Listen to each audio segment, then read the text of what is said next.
All right, video is rolling. Ready? 3, 2, 1, go. Hello, Ignacy Cipczek, Portal Games. And this is Stephen Bonacore, the Podfather of Gaming. This is Board Games Insider, episode 164, and we're recording this on September 23rd, 2020. Board Games Insider is a proud member of the Dice Tower Network. And I have a new theory, Ignacy. I believe Tom Vassell is actually the Mad Hatter. I don't mean from Alice in Wonderland. I mean the Batman villain, the Mad Hatter. I got proof. He's always wearing a hat. Yep. And he mesmerizes people with his videos. That's proof. Come on. But it's okay, Ignacy. You know why? Because I am Batman. So I will take him down. How you doing, buddy? Very well, thank you. I see that you're doing very, very well. And Yes. you're keeping the message that retirement is freaking awesome. Every single week you remind us about that. That's right. So you got to tune into the YouTube channel to see it. But I am actually in an undisclosed location right now. I got away, so I'm not at home doing this recording. I got away. I'm in a lovely place. I needed a change of scenery. I had to do it, and we can do it here very safely and very socially distanced. So you can see me with my sunglasses, and you can see some palm trees in the background and things like that. You look better and better every single recording. Oh, that's very nice of you to say. Well, thank you, Ignacy.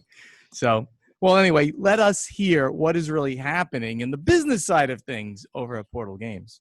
Yes, from this Board Games Insider team, there is at least one person who is still working, and that would be me. So yes, a ton of things happening. For the most exciting, I guess for us now is preparation for our first online tournament. So we released Hiroshima Convoy app a few weeks ago. We reported on that here on the podcast, and because this game has an online multiplayer option, so you can play online with people from all over the world, we want to experiment and do for the first time in the history of the company worldwide tournaments, so people from USA and Poland and France and Australia can play all together. This is a two-player game, so it's perfect for the tournaments, and we will hold it on October 4th. And we will see what will happen, how many people will join us, how many people will play. We will have a leaderboard, so everybody who can download the app, who can play on this very day, they will get points, ranking points, and if you win, you get more points. And then at the end of the day and at the end of the tournament, we will see who gets the most points, and he will get, of course, the main prize. And we will, of course, also draw some additional prizes for all the participants for the fun. So if you're Portal Games fan, if you like playing in a tournament, it may be a good way to play a couple of games online with this amazing game and possibly win some prizes along. So this is what's happening, and we are of course now preparing all the marketing assets, information about the tournament, so more people will join us. Very cool. And we will see what will happen. We never did it in our history of the company, so it may be the case there will be only 4 people, or it may be the case will be there 4,000 people. Like, we have no clue. We know how many people bought the app. We know how many thousands people download the app. So there are thousands of people. Of course, not all of them will join the tournament, right? But we have no clue how many of them will join. So how busy it will be. But the whole structure is made very, very simple. You can play as many times as you want during this weekend. And at the end of the weekend, we check the leaderboards and we see who won. It is as simple as that. So very casual. And we will see what will happen. So this is exciting for us, yes, at the company. And nothing to brag this week for me. I got no prizes, no hours. I'm disappointed. So we have to move to the next stage of the new segment. Pre-orders. We have on pre-order Hiroshima Hex, the Year of the Moloch edition. Super amazing edition with a ton of value. It will be limited print run, only 2,000 copies with the amazing pieces. So check out this on our website. And we also started pre-orders for the next expansion for Robinson Crusoe, my bestseller, my evergreen. Robinson Crusoe Treasure Chest is an expansion that gather all the promo items, all the promo expansions that I designed over the years is full of goodies in the box. And if you pre-order from our website, you will get even more goodies, because this is how it works, and this is how pre-orders work. So if you want to have all the goodies I ever designed for Robinson Crusoe, all the additional characters, additional Discover tokens, additional beats, everything additional, you can go to portalgamesus.com, pre-order it from our website, and you will get even more additional stuff. So I strongly recommend that. For the upcoming Street Days, we just released Detective Season 1. We got amazing reviews. I want to thank everybody who played the game, everybody who pre-ordered it from us, who is now talking about the game on social media. It helps a lot to spread the word about the game, so we appreciate that. And we see that players have fun. As I said, the reviewers are loving it, so it's a very nice moment for me. As we, every couple of months in this podcast, we talk, the designer designs, then he leaves the baby to the production, and then he waits for the game to finally be released and to finally get the word about it from the fans. So it is this best moment for me now, seeing feedback from the players. As for the what's happening at the H-Quarter, of course, a ton of play testing, a ton of preparations for new releases for Polish market. But what we can mention here in the podcast, because I think it's interesting for most of the companies these days, what's happening, we are preparing for Spiel Digital, the biggest show in Europe, SN Spiel, always in October, the main event for European board gamers. This year, of course, will be in a digital form. And we, and I assume many other publishers, are now preparing for this Spiel digital, uploading the content for the website. The publishers already get the access to the website, so we can upload our products, so we can start uploading our videos, and we can basically build the whole booth. And this booth will be, of course, digital, virtual, but you have to prepare this content for the fans. When they will visit Spiel Digital, they will browse the booth of the publishers, and they will find interesting content. So this was happening. And the last part of this segment, Facebook issues. We have a very critical situation, especially today, because as we all know, the most important feature of Facebook is reminding us about the birthdays. This right bar that says your sister has birthday today, or your buddy has a birthday today. So this is a very important feature. I have a birthday today. Happy birthday to me. It's your birthday? Happy birthday. Yes, I didn't know it was your birthday. No. That's my point, because I have no Facebook. So nobody gets a reminder. I'm sitting here and nobody knows that. So it's terrible. I'm still go to Facebook. And yes, and on a serious note, this is the last time I'm making joke about the lack of Facebook, because it's terrible. 7 weeks without a chance to run proper business. So not fun whatsoever, but let's make this last joke about it. Yes, nobody knows I have a birthday today. That's terrible. I actually went out. I already wished people a happy birthday. You know, that comes up on my feed, and this is a couple important people I say happy birthday to. It's Julian Cortland Smith's birthday today. Do you know that? The designer of Survive, Escape from Atlantis. So it's his birthday today, and I reach out. I send some notes, and Abby, I'm sorry this continues to haunt you. That's not cool. Yeah. So tell us about this amazing life of you, because it's everybody invites being retired. So so over here at the Podfather Gaming, obviously I'm here in a little tropical location, and you take a break from the busy life of the busy life in Florida when I'm in a tropical location. I'm in another tropical location.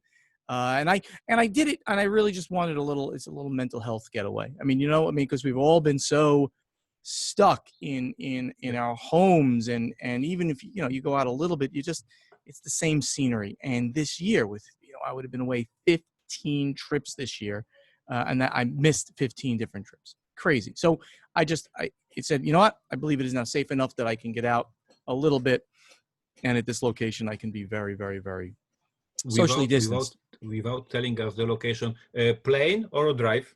I did take a plane. I did take a plane. Yes. So anyway, and if you, as I've been asking everybody, I challenge everybody, please, to go over onto YouTube and subscribe to the Podfather of Gaming. I get 5 or more per day subscriptions. It's wonderful. I've been getting people posting saying thank you so much for putting it up here on on YouTube because I don't have the ability really to listen to podcasts anymore because their commutes have changed. Things happen in people's lives, and I remember I was a huge podcast listener, and then I scaled back when I started working at home and things like that. So anyway, so if you go over to the Podfather of Gaming YouTube channel, you can subscribe there, and you'll get notified every time we drop a new one of these, as well as the other videos that I post, which include, of course, the happy hour with the Podfather, and I'm inviting you to come and join us for one of those every Thursday at 7 p.m. Eastern Time and every Sunday at 4 p.m. Eastern Time, even from this location.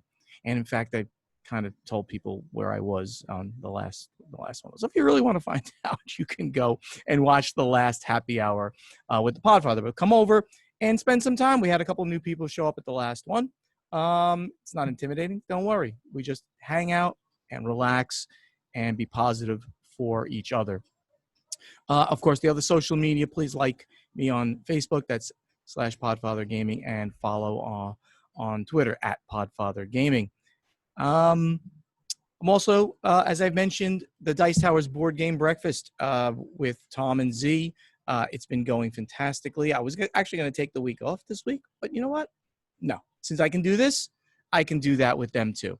So you can check us out live every Thursday at 10 a.m. Eastern Time. We do some board game news, more centered on the games that are coming out, because obviously that's what Tom does.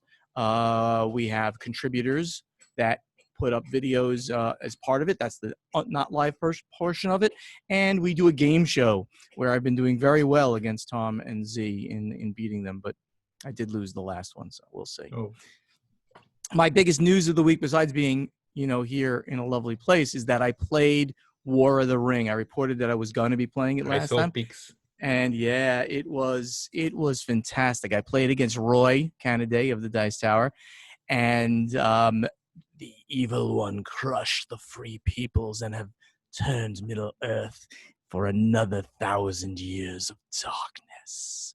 So yes, I did beat him, but that game is always epic in every time you play it, because you just feel like you're playing out that story in an obviously alternate version, because the Sauron won the day, and he was in the perfect place to win that game, and I got a little lucky, or he got a little unlucky really there toward the end, because he took more and more corruption as he went up the steps of Middle Earth, and I corrupted his soul on the last step before he would have won the game. It was awesome, wonderful. How long does it take to play the full game? When two people know how to play the game, it's under 3 hours. Okay. When you know how to play it and you don't AP it, and I don't. We always have since I'm playing with my special collector's edition, it takes a little while longer to set up and a little while longer to break it down, because you don't want to lose any of those beautiful pieces. But not including break up and set down, it's if you know that game and you're playing it without too much delays, 2.5 to 3 hours, in that range if you know how to play. So perfect. And that's what's going on here. I'll talk more about other gaming I've been doing in the next episode, but for now, I think we should talk about the news. Kind of got a biggish one, big kind of. Let's go to the event deck. So Ignacy, I don't know if you saw that Heroquest is returning. Did you see this? Yeah. Everyone's talking about this. I'll just read a little bit and then we'll analyze this. Hasbro's Avalon Hill announces a retail version of the new edition pending a successful crowdfunding campaign. Heroquest makes its triumphant return to tabletop. Hasbro's Avalon Hill announced a new edition of the Heroquest board game for release into retail in late 2021, pending a successful HasLab, that's their Kickstarter, crowdfunding campaign, according to Polygon. Hasbro began teasing the return over the weekend, and they had a little timer on their website counting down to the announcement yesterday. Fans of Heroquest have been waiting for this moment for decades, but now Heroquest may be on its way back to game shelves. The new edition features new miniature sculpts of the original pieces, as well as new monsters. The components of the possible retail version of the game have yet to be announced. They show a lot of them on their website now, but not every bit of it. The crowdfunding campaign has 2 tiers of pre-order: the heroic tier game at $99.99, and the Mystic tier version that includes 2 expansions is priced at $149.99 US dollars.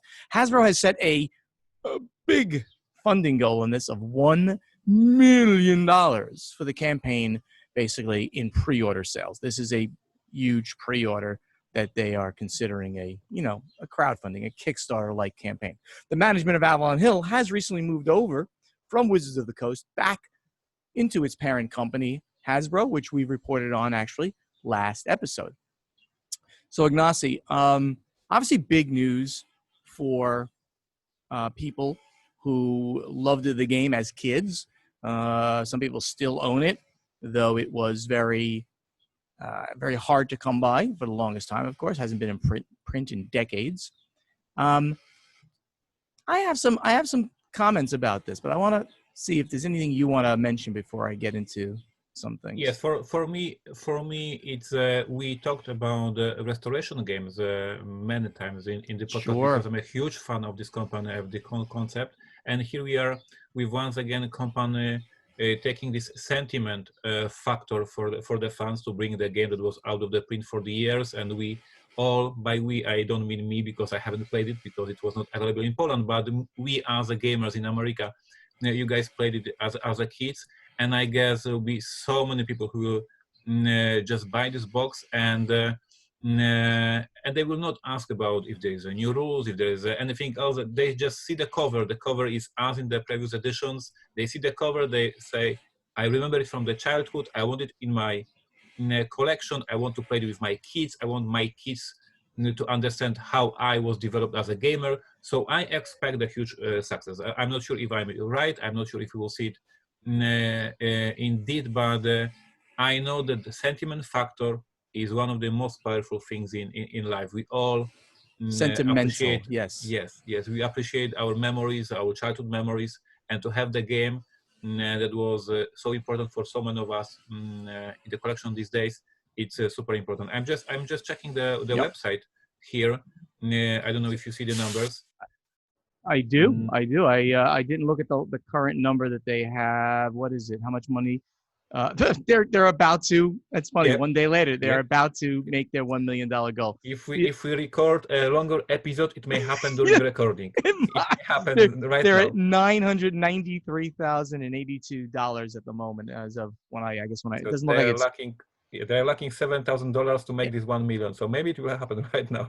It's funny, and again, it keeps going up. It's not a dynamic thing, sort of like the Kickstarter numbers. Which I think you have to refresh the page to see it. So it will. This is going to go over $1 million during the podcast. We can check back at some point. But here's some of my comments on this. My first of all, on the plus side, nostalgia and sentimentality, as you're alluding to, 100%. That's going to be one of the biggest reasons why people pick this up. They're also going to pick this up because if they look at these sculpts, and there's 76 core miniatures, they call them, and 4 bonus ones, and I think there may even be stuff in the expansions. I'm not sure about that.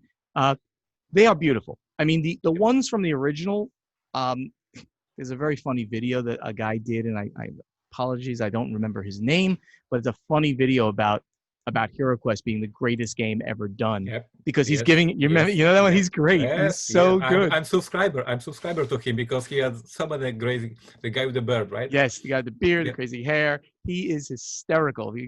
Because you can YouTube him and check him out.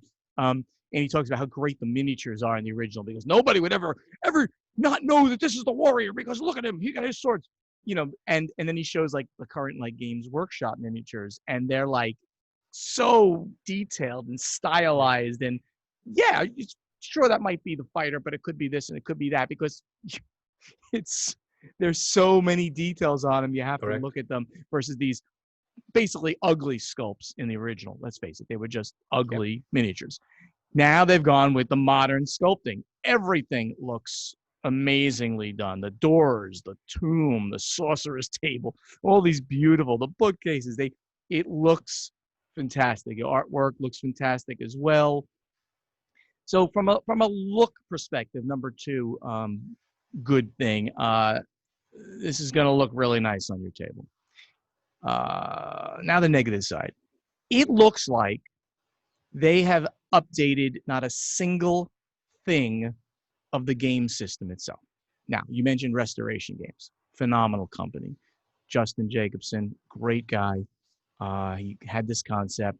He got Rob Davio involved as well, and they're knocking it out of the park. Every time they bring something out, they're taking an old classic and they're putting a new shine on it to make it have more modern sensibilities for board gamers. So while the game still might not be what you're looking for in a modern board game, it gives you the nostalgic feel, but updates it. This game, at the moment, really just looks like they refreshed all the art, refreshed all the miniatures, and the game is going to play the same. Do you remember? You don't. You probably don't remember how the game played, right? I haven't played it. It was not available in Poland, Never so I played it. know. Only know it from from reading about it. Yes, I know. I know general knowledge, but I haven't played it. Well, let me tell you, it ain't all that. It is not a good game. I'm sorry. I mean, some people out there will say, I loved it. I loved it as a kid. Of course you loved it as a kid because it's a kid's game. And it's going to be great. And I will say it'll be great for mothers and fathers to play with their kids. Sure. So and they're not making it now. There are expansions there. So there's no details on any of this stuff, like on what you're really going to be getting other than you see the bits. But there's not exact component counts. There are some, you can see some of the cards and some people saying, oh yeah, that's the exact stats, the exact information on that card that was in the original game. So the game is the original game. I think this is the moment when I can mock Hasbro because our standard segment in the podcast. I just want to remind you that this company is releasing Monopoly since 1923 or something like that. Yep. So for the past 100 years without any updates in the rulebook. So they are good in reprinting one rule set over the century, basically. They're really good at keeping a game the same forever. And it's interesting also, right, that this happens on the heels of the announcement that Avalon Hill moves over to the Hasbro side of the house. They're not going to be on the real gamers side of the house. Wizards of the Coast, which obviously makes Dungeons and Dragons, and they make Magic the Gathering. So they're not going to be there. They're going to be with the mass market. Now, this game does not have a mass market price point, that's for sure. $100. That's a lot of money to buy for your kids. But a lot of people, $1 million already, will be getting this game. And yeah, I have to admit that I backed it at the higher level too. I did it because I wanted to make, because it's also a time you have to do it. It's a very long, it's not like a normal Kickstarter of 14 days or even 28 days.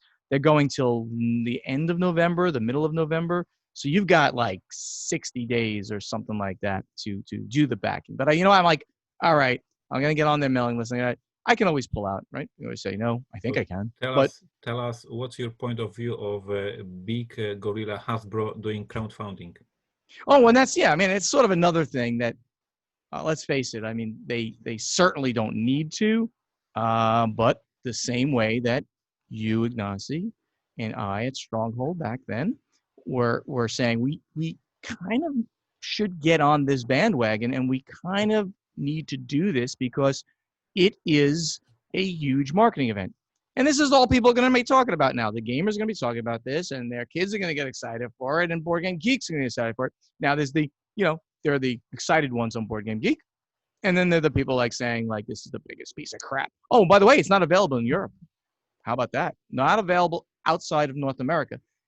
It looks like that's a rights thing, but because this did have a GW portion to it as well at some point. But GW is not mentioned. Games Workshop is not mentioned anywhere in this. Not as like a licensee or this or that. They're just not mentioned. Will they be on the box or something? We don't know. So I feel bad a little bit, or maybe I feel good for the Europeans that they can't waste their money. I don't want to be so negative. I'm not negative. I think this game could be a great game for like younger players to play with their parents or younger players to play with their friends, right? Now we create new gamers out of them. But this is no Gloomhaven, okay? This is no War of the Ring. This is no Norishima Hex or any other game of conflict and things like that. So here in Poland we have extremely popular, and I guess it is true for most of the countries in Europe. Reprints of Talisman, this old Games Workshop game Talisman.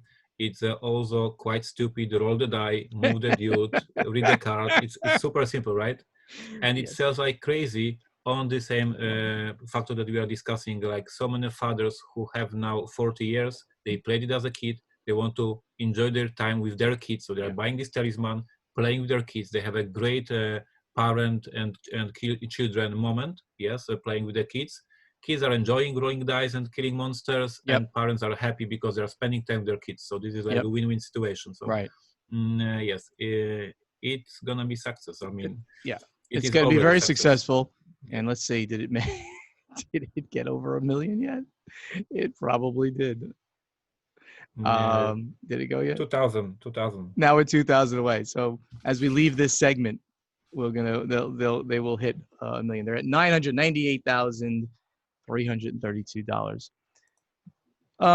Yeah, that's it. And I think your analysis or your comparison with Talisman. Very good. Though I think Talisman is still a better game than this. On some level, at least, it's a better game. There's a little more going on, but it's you can go left or you can go right in Talisman. So we have so many choices, right? You got two choices. You go left, you go right. I haven't played this game in so long that I can't even like truly make the statement that it's terrible. So I barely remember it.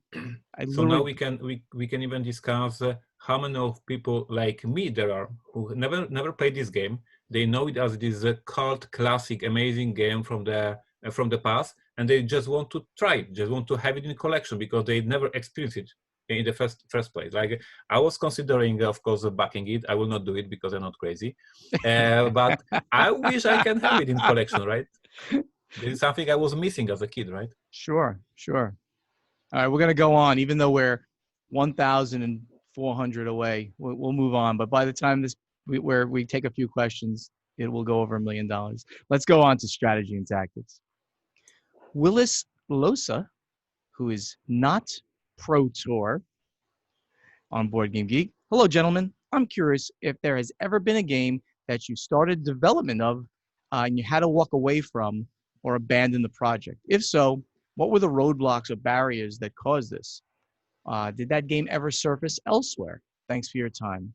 Ignacio, you probably had a lot of these kind of like your personal games. Yes, we discussed this many times in the podcast already. Yes, at some point you see that you are not moving forward, that the prototype is not working, and you're wasting time. And these are working hours when you're playtesting and discussing with the designer, having these Skype calls. And at some point you have to evaluate the project and make a very, very difficult decision, saying we are not moving forward. We have to abandon the project. I had both situations. I had situation when I had to abandon the project, and it was very difficult and very sad conversation with the designer when we had to say, after these months of work, we are going to abandon and give you rights back to the game. And it was a very sad moment. And I also had a different situation when we were working on the Cry Havoc game that ended up very successful game in 2016. And I had this situation that we were not moving forward. The game was still not as good as I wished. I hired another developer. So I hired Michael Orach, designer of Neuroshima Hex, my friend personally. And I said, Michael, we are developing this game for almost 2 years now. We are not moving. I have a strong belief in this prototype. I believe that we have something exceptional here, but we somehow cannot dig it. We cannot find it. Please help us. And I hired him for this one quest. He was paid for just these working hours to develop this game. And he made it, and he found these missing pieces. Yes, he updated the prototype. He made it better, and he is listed as a co-designer on the box. Excellent. And he made this game successful. So both situations were in my career sometimes I just was bringing a new developer to get this new perspective, fresh perspective, and sometimes I was very, very sad to say, sorry, it cost us already too much, we have to abandon. Yeah, and I have a situation with a noted designer who gave us a game. The theme was great. The concepts were wonderful. Something never kind of done before. It simply didn't work. The game didn't work. We tried it. We iterated. We played with it. It was painful because I really wanted to work with this person, and I really loved this theme. It had never been done before, and I wanted to see it come to fruition. But and he did too. I should have said the designer, but he did too. And it in the end, it was it just lacked a fun factor. And to me, if the game is not fun, you're just not going to do it. And just can't do it mechanically. You can't just keep putting the game out just because there are certain new interesting mechanics in there. The game wasn't fun, so we had to pull away from it. We couldn't get anything out of it that really grabbed us. Mark Langston, who's at Mark Langston, he says, "Hi there. You often share news about the ups and downs of the stock value of public corporations like CMON and Games Workshop. Are there any other hobby game publishers that are publicly traded? Are there other game-related companies like distributors or manufacturers that are either public or provide some other opportunity to invest in the gaming hobby as it continues to grow and expand?" So I guess this one is all about me. The answer is, and I got to think about it if there's anybody else, but I think that that Mark mentioned the only two companies. CMON, who is currently not listed on the Hong Kong Stock Exchange. You normally would be able to go out and buy their stock in them, but they are halted on trading due to their audit issues. They're trying to fix those things. With any luck, they'll be back in trading soon. It's a very inexpensive stock to buy, by the way. If you did want to end up buying some when it comes back, it's like a penny stock, basically. It's a very, very, very small amount you can put into it and have some shares in CMON. And Games Workshop is publicly traded, a very large company. Asmodee, which is the largest in the industry, is not. None of the distributors are publicly traded. None of the printers are publicly traded. So I believe that is the sum total of people. Of course, if you want to move into the mass market, Hasbro's market valuation is over 50 billion with a B, 50 billion US dollars. And the last time I looked at their balance sheet, they had $5 billion in cash sitting around. So they literally could go out and say, Asmodee, here's some money, and they could buy Asmodee for cash. That's how big Hasbro is versus anybody else in this industry, including the biggest one. But that's it. If you want to invest, either that or make Ignacy an offer he can't refuse, and he might sell you the company or give you part of the company if you offer him enough money. Every single week, I'm more likely to do that because Steven is tempting me with this style of life. So yes, wait a couple of weeks and I will be ready. A couple of weeks, Ignacy may be ready for an offer from somebody because he likes the Florida or vacation lifestyle that I lead. Well, I worked hard to get here, so you're a young man. You can't retire yet. All right, let's go on to the next question. Christine McCullough, good friend of mine. Christine, nice to see that you're put in a question for us. She's at Woogie's. Would y'all consider putting? She's Southern. She's from Texas. Would y'all consider putting an Easter egg under the insert? What do y'all think of games that have things under the insert? Well, only one person has found one of the ones that we did with 2F Spiele. I might as well tell people at this point because it's been a couple of years the game's been out. But if you go get the game Fire, the 1 to 2 player game by Freedom and Freeze called Fire, and it's a retro sci-fi like Space Invaders. You're trying to kill the Space Invaders that are coming at you via card play. Under the insert, there's something special under there that you can do. So we've done it, and I think that's great. as long as I find out at some point. Because if I played a game and then didn't have it anymore, and I knew there was something underneath there, that would make me mental. But as long as I can find it at some point in my life, I'm happy. Ignacy, have you done any of that? For us, it's a long story of different things. So for years we were hiding either under the insert, either in different parts of the game, some Easter eggs, and we were known for that. And then I designed a detective, and there is something under the insert. Sorry for the spoilers. And then I was very, very angry that people were checking under the insert because it was to be surprised during the investigation. So for years, I was teaching my customers that we have always something hidden. And then when I hide something very important, I was mad that people are finding it. So it was quite schizophrenic from my perspective. But yes, in many, many games, we do some jokes for the fans to discover. The most stupid joke we did was for the game Among the Stars. Steven was publishing it in America back then. Yep. So Steven knows the game. It is a science fiction game, and we added to the game the piece of paper that looked like a coupon for the free meal in the Galactic restaurant, and there was a value for the how much it is worth.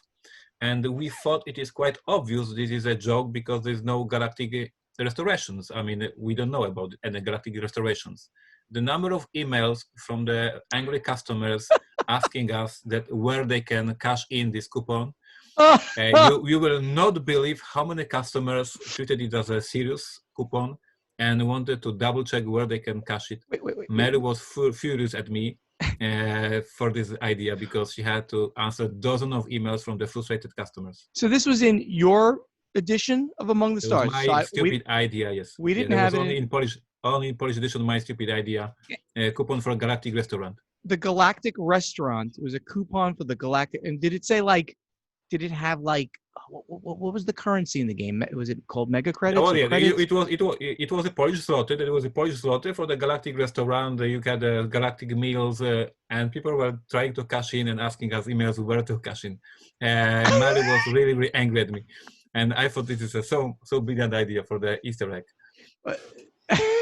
That's pretty creative, but I can see how that would blow up in your face after that. Not good.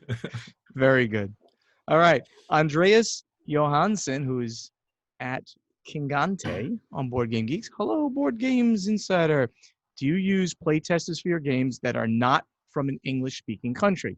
If you do this, at least for the rulebook, we'll find rules and words. And sorry, his English is not exactly perfect, so it's hard for me to understand what he wants here. If you do this, at least for the rulebook, you will find rules and words that non-English speaking people know the meaning of.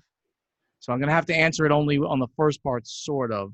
But obviously he's asking about the rule book as well. So in the beginning, we as an American English speaking company, and since we only publish games in English, we're using playtesters from that are English speakers, normally native.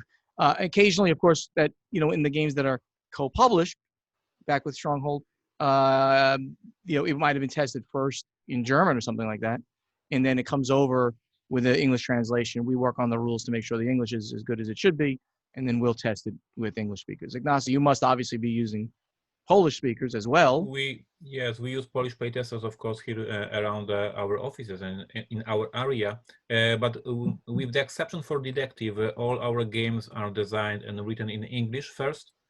As we are gamers, we are geeks, and for me it is much easier, believe it or not, it is much easier to use the gamer's language, that is discard a card, instead of Polish presentation. This is a deck, this is a shuffle. Like, we played so many games over the years that it is easier for us to design and use these keywords that we know so well. And therefore we have English prototypes, and then our friends from America help us edit that, polish the language, and then we translate into the Polish. So it is quite crazy for the company from Poland to translate from English our own designs. But this is how we roll. And all our playtesters are geeks, and they are native for the gamer's language. Like the gamer's language is like this specific English that sometimes even uses words that are maybe not in a dictionary. and we know this language very well. We don't play test with different languages like German, French, etc. And this is the task for the local partners. Like we have local partners, and their job is to find the right translation and the right wording for each case. Very good. Yeah, you're an exception in the how you work with the languages. I think for someone who's non-English, to actually start in English and then go Yep. back to a native. That's interesting. Last question we'll take today is from Scott V, who's at Scott Dawn 1.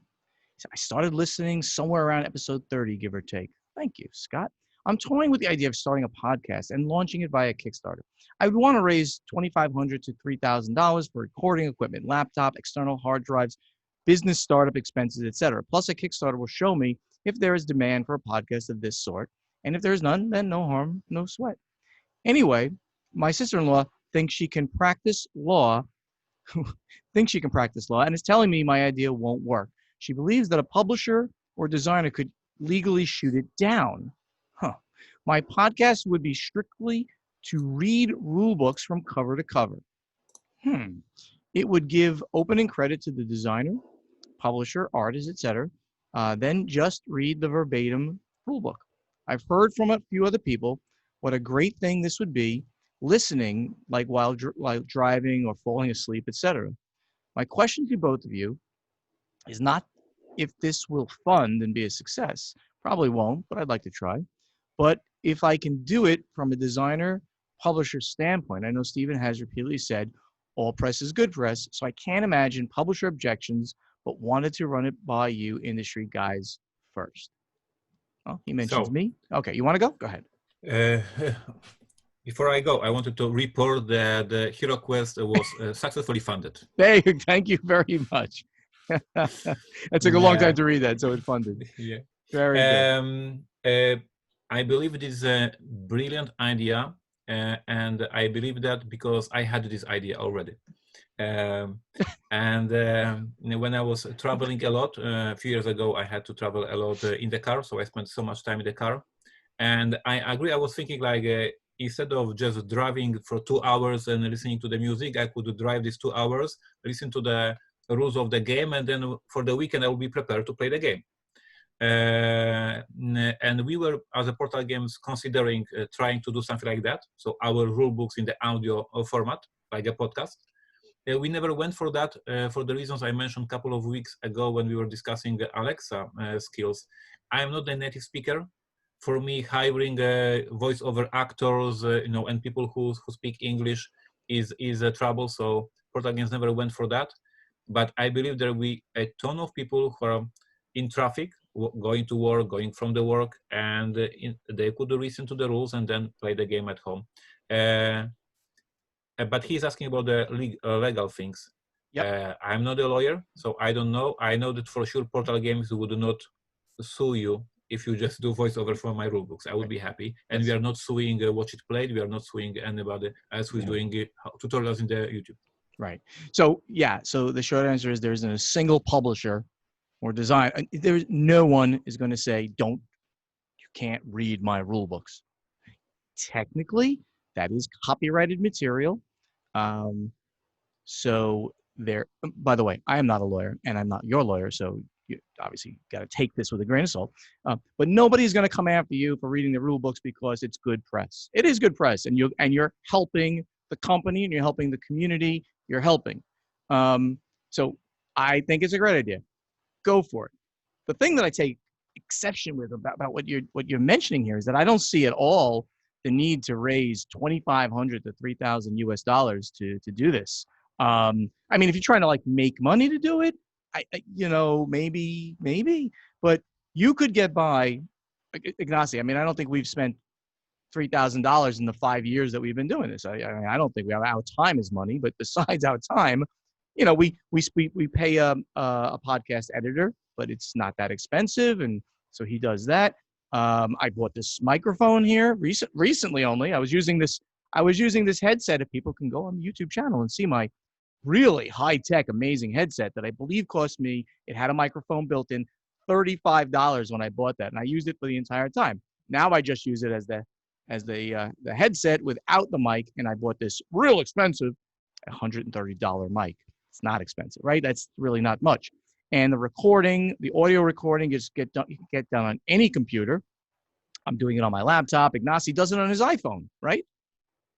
You record the audio. This is my mic. This is There he all I is. need. He's right there. He's recording it right on his phone.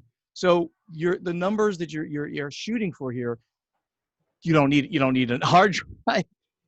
Everything you upload everything to the cloud after you do a local recording, you upload it to the cloud. That's $2 a month, on like iCloud expenses.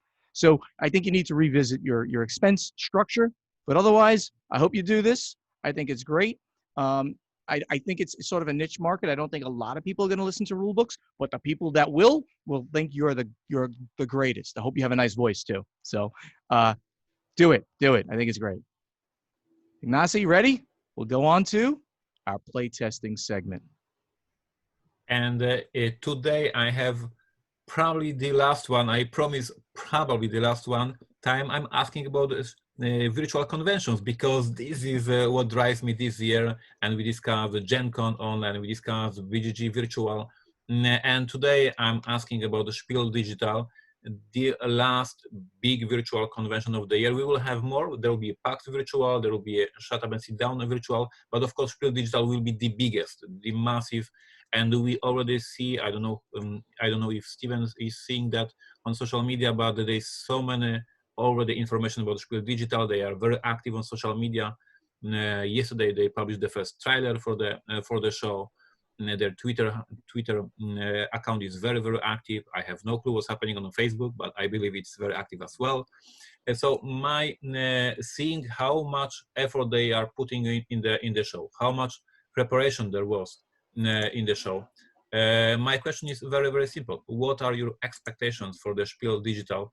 And for Steven, probably more business-wise, like what you're expecting from us as a publisher to get from the show. And for our listeners, of course, what you are expecting for the show. If you will see amazing content, if you will get the good deals for the games, like after this all summer season convention that we experienced a different convention, because the Dice Tower Spectacular was different, virtual BGCon was different, Gen Con Online was different, there were different approaches.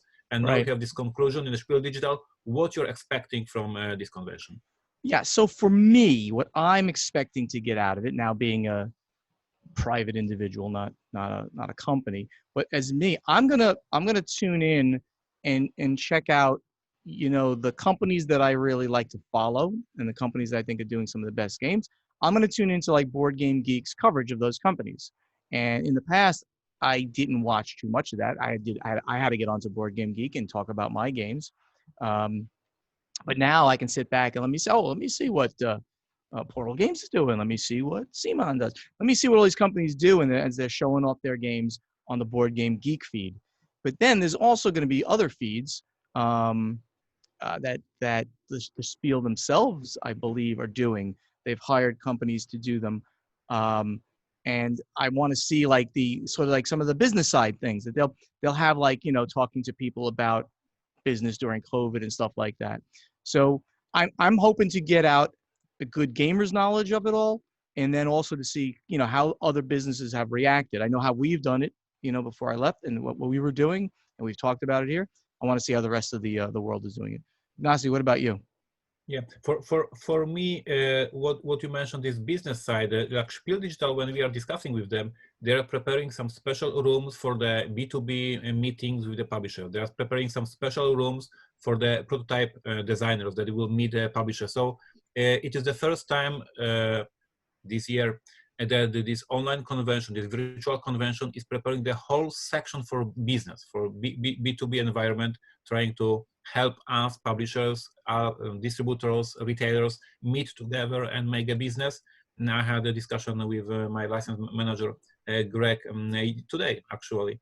And he said he's waiting for the final briefing from us and how it will work. So I'm very, very eager, because it is the first time the convention is trying also to catch the attention of the business. The Gamma Online, there was no Gamma Online because there was Gamma still a physical one. Yep. I guess there will be a Gamma Online next year. We will see. So I'm eager to see what they will invent for us, for the business. Yeah, it's gonna be interesting. I have high hopes for it. Me too. But sort of in that like I thought that VGC, the thing that Dice Tower and BGG And put digital. together, the virtual game con was fantastic. But that was very different. That actually enabled you to game a lot, and it worked out pretty well. And I did not participate very much in Gen Con, so I didn't get to see that. It was just too busy. I couldn't get involved at that moment. So this one, they had a lot of time to plan it. So I hope they're going to get it right. They're a pretty small company though, so I hope that they can pull it off doing it in this entirely new medium. Yep. All right, so everybody out there, make sure you tell us, because we're questioning you. What are your expectations for Spiel Digital? Essen Digital. Ignacy right now is creating a thread. I can see him typing on Board Game Geek. Go find that in our guild and answer the question that we pose to you. What are your expectations for Essen Spiel Digital? And now, let's go to the final scoring. And Thank we you have so much. 1,000. Sorry, but we have 1,100 members. Very nice. We're getting there. We're gonna beat Tom at some point. All right, the final scoring. Thank you so much for listening. Help us spread the word about this podcast by telling your friends to download Board Games Insider wherever they like to get their podcasts. To ask us questions for our strategy and tactics segment, you must post them in the correct thread in our guild on Board Game Geek. To answer our question to you for our playtesting segment, also go to our guild on Board Game Geek and look for the thread with this episode's question. Board Games Insider has a Facebook page, so please like us on Facebook. Also, on Facebook, please like Ignacy's page and Steven's page /Portal Publishing /Podfather Gaming. Our websites, Portal Games PL, portalgamesus.com, podfathergaming.com. Please go there, sign up for the newsletters, and get up-to-the-minute information on what's happening at Portal Games and with the Podfather. On social media, you can speak directly to Ignacy and Steven on Twitter at ChevyCheck and at Podfather Gaming. Same on Instagram. And on YouTube, the channels are Portal Games and the Podfather Gaming. We can't wait to see you when this crisis is over at an upcoming convention. And by the way, Board Games Insider was professionally edited by Matthew Jude from This Game is Broken podcast. And if you like him to edit your podcast, please contact him on Twitter or in email at thisgameisbrokenpodcast@gmail.com. Anything special or anything you want to bring up right here at the end of the show, Ignacy? I have one Good. comment.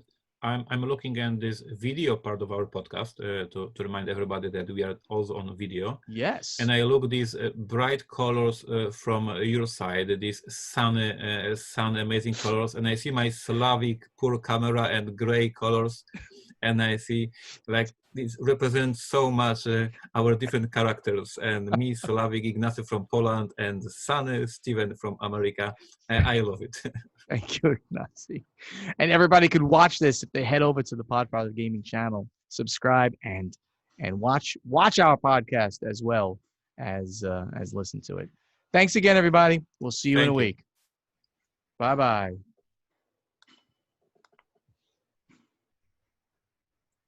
One